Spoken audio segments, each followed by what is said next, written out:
I've wanted to talk to my first guest for years. He is an Emmy Award-winning actor you know from Magnum P.I., 3 Men and a Baby, and of course, CBS's own Blue Bloods. TV interview is scheduled for noon Sunday, which is also your birthday. And what does that have to do with the schedule? Well, they're gonna want to do a cake here at 1 pp. How's, late Friday, say 5? Who wants cake at 5? Let's not do this again. I know you don't like to talk about your birthday. And yet, every time I have one, you keep wanting to talk about it. A lot of people want to get you presents. What do I tell them? I don't know. Well, how about an in lieu of flowers, favorite charities? Isn't that for funerals? Please welcome the one, the only Mr. Tom Selleck.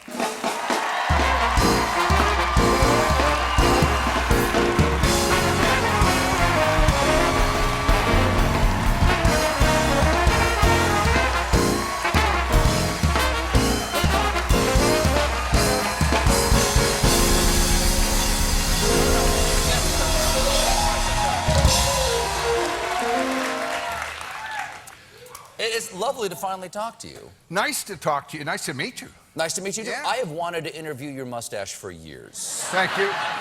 And, You know- and the mustache was available, but you weren't. And I understand you're a package deal these days. Well, I get embarrassed sometimes because, you know, they put iconic next to my name or something. But he gets iconic everywhere.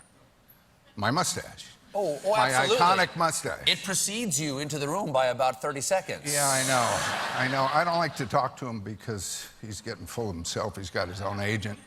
Really? Yeah. You and your mustache not have the same agent? No. Do you have to agree on the project you're going to be doing? We have to get the Blue Blood scripts 2 weeks early because he wants to prepare. I mean, he's a mustache, for God's sake. And I know you have never expressed any desire to run for public office. No. But what about your mustache? Because I My think mustache I'd might vote be for running. that thing, man. Talk about drain.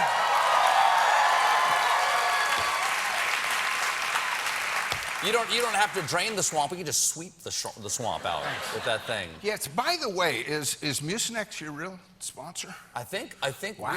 we're sometimes I mean, sponsored by it really- Mucinex. That's a it young, really- sexy sponsor right there. I mean, it really works, but the mascot, I want to meet the mascot. You know, the big The pile of pile of mucus, yeah. Is he here? Is he here? Is Can we he get here? that? We'll get That that. would be good. Yeah. He's my guest tomorrow night, I think. It's amazing, the little flummy guy. If you just to get back to your mustache for a second. If you Yes. shaved off your mustache, Yes. do you think you could just rob a bank and no one would identify you? No, When's the last time you saw your upper lip, sir? well, Blue Bloods is going on for 7 years, so not lately. But I was born without it. Oh, really? Yeah. But you did a lot of commercial work when you were younger, and we actually have a commercial here. Oh, of thank you. With you look fantastic, and it turns out you smell even better. Oh, good. Okay, do you happen to know which ad this is? I did a lot of hygiene products. This is a hygiene product. I can't remember what the product is. We'll find out in just a second. This is a young Tom Selleck without mustache, Jim. Oh, dear. Safeguard doesn't need heavy perfume to mask odor because it's so effective at removing the cause of perspiration odor. Ready? Good morning. Good morning. He smells just the way a man should smell. Clean. Safeguard's deodorant lather is so effective, it doesn't need heavy perfume. With Safeguard, you don't get the heavy smell of some deodorant soaps. You get naturally clean-smelling skin.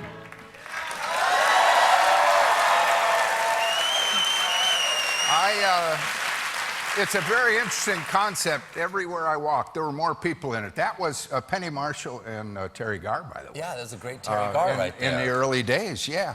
So the concept was I would walk by everybody and they would smell me. But, you know, I was pretty new, and that was a flannel suit, and I was pretty hot and smelly. So I don't know what I really smelled like, but...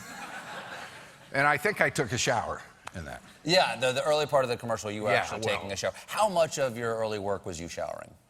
I did, everything you did in those days, I'm not sure anymore. When you showered, you had to shower ecstatically, you know, just crazily, or if you...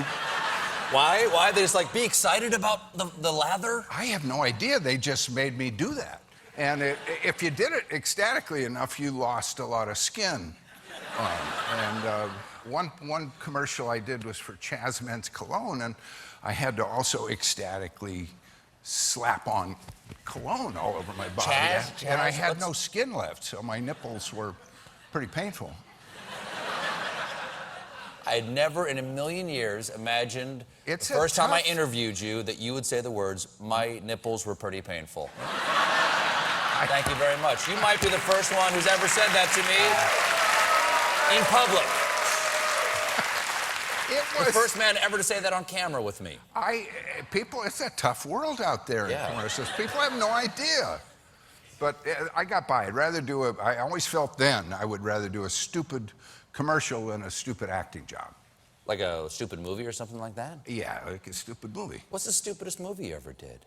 I did 2 really stupid movies. I did Daughters of Satan, which... That sounds like a quality film. What happens? Well... What, it's a family drama? What is Daughters of Satan? You always think you can rise above it.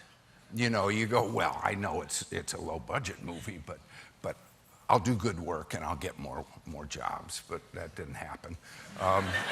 Might have been because of my death scene when my wife, who was really a witch, stabs me in the back. It's a long story. Sounds like a good one. Terminal Island was good. Terminal Island? Yeah, it had 7 breasts. I don't know why they had an odd number of breasts in it. Wait, did you have 7 breasts? No. I played, this is big, and this I was gonna rise above.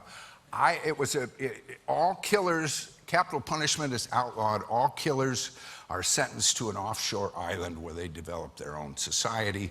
And I played Dr. Norman Milford, the mercy killer who was hooked on wild mimosa as a substitute for cocaine.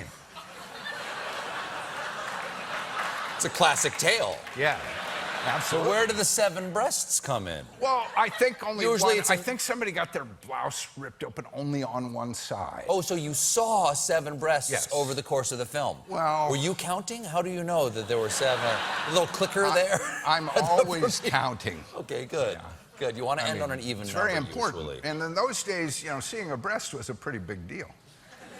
Still a pretty 'Cause big I'm deal for older me. than Still a you. pretty big deal Yeah. for me. Exactly. Well, when Magnum was on, it was the most popular television show in the world.